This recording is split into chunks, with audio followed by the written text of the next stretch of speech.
Today I'm going to teach you how to make a quesadilla. It's totally child safely.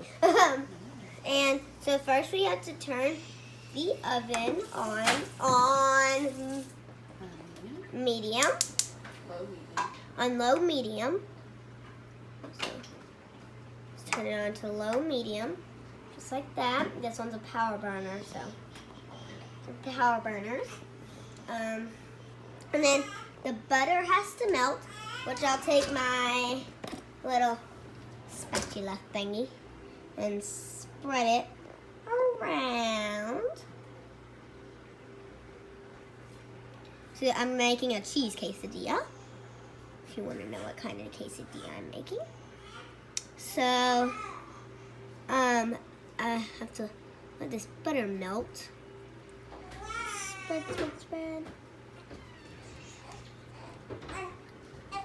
Make the butter melt. And then we have to take a tortilla, this thingy, and put it in the pan.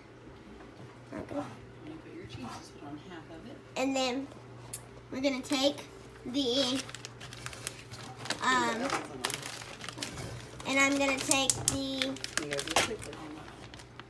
mozzarella cheese.